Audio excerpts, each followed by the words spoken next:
Hello madam, এই যে madam দাঁড়ান। ম্যাডাম এই গালে মেরেছেন তো, আর একটা এই গালে মারেন। কি হলো, দাঁড়িয়ে আছেন কেন? মারেন এই গালে। ম্যাডাম তাকিয়ে থেকে লাভ নাই, প্লিজ এই গালে আরেকটা মারেন না। ম্যাডাম আমি সকালবেলা বাসা থেকে গোসল করে ফ্রেশ হয়ে বের হয়েছি শুধু আপনার হাতে থাপ্পড় খাওয়ার জন্য, মারেন না প্লিজ ম্যাডাম, আরেকটা মারেন। আমি বাসায় নিজের হাতে রান্না করেছি, বাবাকে খাওয়াইছি, আমি নিজেও খাইছি, অফিস করছি, অফিস থেকে শুধু বের হয়ে এসেছি আপনার হাতে থাপ্পড় খাওয়ার জন্য, মারেন না প্লিজ ম্যাডাম, আরেকটা মারেন। অফিস করা বাদ দিয়ে বের হয়েছি শুধু আপনাদের সাথে ইপটিজিং করার জন্য, আর আমি এখান থেকে মোটা অঙ্কের একটা স্যালারি পাই। আর আমার যে মোটা অঙ্কের একটা স্যালারি আছে সেটা ইপটিজিং এর ফলে। আর আপনি যদি আমাকে আরেকটা থাপ্পড় মারেন, এটা আমার এক্সট্রা একটা ওভার টাইম হয়ে যাবে। প্লিজ ম্যাডাম আরেকটা এই গালে মারেন, তাহলে এটা একটা আমার ওভার টাইম হয়ে যাবে। মারেন না কেন, চেয়ে রয়েছেন কেন? আরে আপনি আমার কথাটা তো শুনুন। ঠিক আছে, আপনার আর কিছু বলতে হবে না।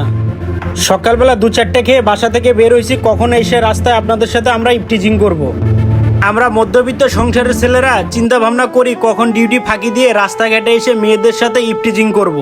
আর ইপটিজিং এর টাকা দিয়ে আমার বোনকে ভালো স্কুলে পড়াবো, বাবার চিকিৎসা করবো, নিজে ভালোভাবে চলবো, ফ্যামিলিটা ভালোভাবে চালাবো, সংসারে ভালো মন্দ বাজার করে আমরা খাবো। শুধুমাত্র ইপটিজিং করবো আপনাদের সাথে, সেই টাকা দিয়ে আমার ফ্যামিলি চালাবো, অন্য খরচ কমপ্লিট করব। আমার মতো কিছু অভদ্র ছেলেরা আছে না, কখন রাস্তাঘাটে আসবে মেয়েদের সাথে ইপটিজিং করবে, এই চান্সটাই তো আমরা খুঁজি। আর এই শালাদের জন্যই আমাদের পুরুষ জাতির উপর শুধু কলঙ্কটা নেমে আসে। আপনাকে কি বলবো ম্যাডাম, আপনাদের টেনশনটাই থাকে অন্য রকমের একটা চিন্তা ভাবনা। আপনাদের চিন্তা ভাবনায় থাকে শুধু নেগেটিভ সাইডটা, পজিটিভ সাইডটা কখনো দেখেন না আপনারা। এই যে আমার গার্লফ্রেন্ড ছিল একটা, তার এক্স তাকে ছেড়ে চলে গেছে। শুনছিলাম আমার এক্স এর বয়ফ্রেন্ড নাকি গাঁজা খায়, বাবা খায়, মদ খায়, আর ইত্যাদি অনেক কিছুই খায়। সে জুয়া খেলতো, মেয়েদের সাথে এনজয় করতো, আরো অনেক কিছু বাজে কাজ করতো। তার এক্স এর জন্য আমাকে শুধু দায়ী করতেছে আমি কোনো মেয়ের সাথে ইপটিজিং করি কিনা। সে আমাকে সন্দেহ করে বিদায় সে আমার ফেসবুক পাসওয়ার্ড নিয়েছে, ইমো নিয়েছে এবং হোয়াটসঅ্যাপটাও নিয়ে ইত্যাদি চেক দিতেছে। আর আমার মাঝে মাঝে ইচ্ছা করে 2-4টা চর মেরে দেই, কিন্তু আমার তো সেই ফিলিংসটা নেই। আমাদের মতো মধ্যবিত্ত সংসারের ছেলেরা এগুলো চায় না। তারা চায় কি সাধারণভাবে খেটে খেয়ে মা বাবার মুখে হাসি ফোটানোর জন্য। আচ্ছা আপনারা কি ভাবছেন আমি বাসা থেকে শুধু সকালবেলা বের হয়েছি আপনাদের হাতে থাপ্পড় খাওয়ার জন্য? আচ্ছা ম্যাডাম আপনি কি ভাবতেছেন আমি সকালবেলা বাসা থেকে বের হয়েছি আপনার সাথে ধাক্কা খাওয়ার জন্য, আপনার সাথে ইপটিজিং করার জন্য? না, এটা আপনি ভুল ভাবতেছেন।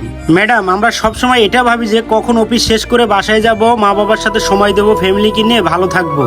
মার ওষুধ কেনার টাকা, বোনের লেখাপড়ার খরচ এবং সংসারের খরচ নিয়ে চিন্তা ভাবনা করতে করতে কখন যে আপনাদের সাথে অ্যাক্সিডেন্ট হয়ে যায় সেটা আমরা বলতে পারি না।